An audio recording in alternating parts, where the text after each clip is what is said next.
Assalamualaikum warahmatullahi wabarakatuh. Perkenalkan, saya Nur Fatila dari Tadris IPS 6B dengan NIM 121114228850. Nah, di sini saya akan membahas mengenai struktur masyarakat di Indonesia. Struktur masyarakat di Indonesia beragam rupanya dan banyak jenisnya. Hal ini tergantung dan dibentuk oleh beberapa hal, yaitu letak geografis, budaya, etnis, dan agamanya. Nah, struktur masyarakat di Indonesia terbagi dalam beberapa bentuk, seperti 1. Pemerintah pusat dan pejabat. Di Indonesia sendiri terdapat pemerintahan pusat, pemerintah daerah, dan aparat kelurahan atau desa. Yang kedua, terdapat perbedaan antara kehidupan masyarakat di kota dan perbedaan kehidupan masyarakat di desa. Yang ketiga, terdapat suku dan etnis. Di Indonesia sendiri terdapat 300 lebih suku dan etnis di Indonesia yang memiliki budaya, tradisi, dan hal-hal yang unik lainnya. Indonesia punya keberagaman. 1340 suku bangsa, 6 agama, 718 bahasa, dan 2161 komunitas adat yang masing-masing hidup berdampingan, bergotong royong, dan punya persatuan dalam kesehariannya. Pertanyaannya adalah, bagaimana warga Indonesia bisa melakukan hal tersebut selama 78 tahun? Apakah karena Indonesia punya Infinity Stones? Tidak, bukan karena itu.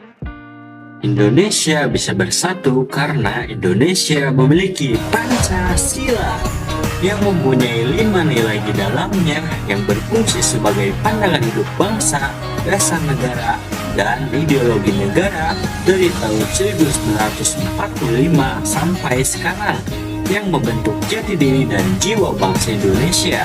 Kelima nilai ini berkombinasi menjadi pelindung Indonesia dari ancaman perpecahan, intoleransi, rasisme, dan tantangan lainnya. Nah, yang keempat yaitu agama. Di Indonesia terdapat 6 agama yang telah ditetapkan, yaitu agama Islam, Kristen, Hindu, Buddha, Katolik, dan Konghucu. Di setiap agama ini memiliki ketoleransian yang kuat.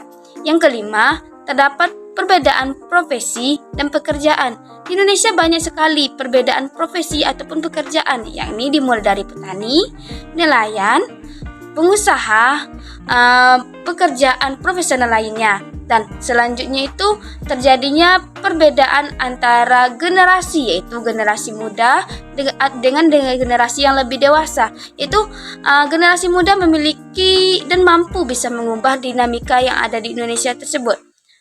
Dengan perbedaan generasi ini memiliki gaya pikiran yang berbeda dan dapat mengubah bentuk struktur masyarakat di Indonesia.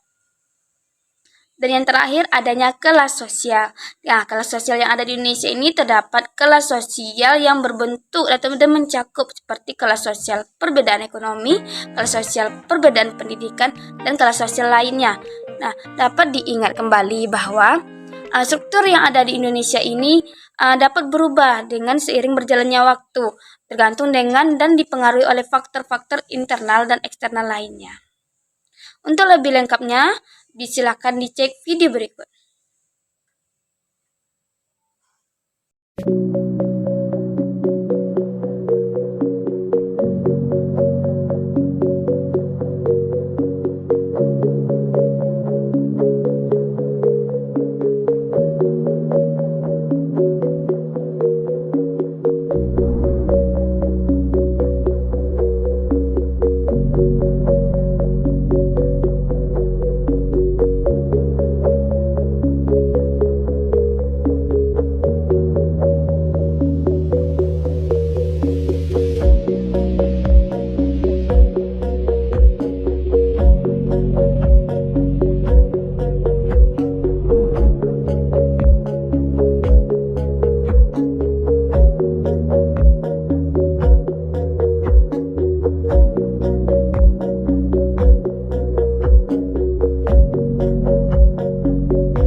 Terima kasih telah menonton videonya. Saya Nurpatila pamit dan mengucapkan Assalamualaikum warahmatullahi wabarakatuh.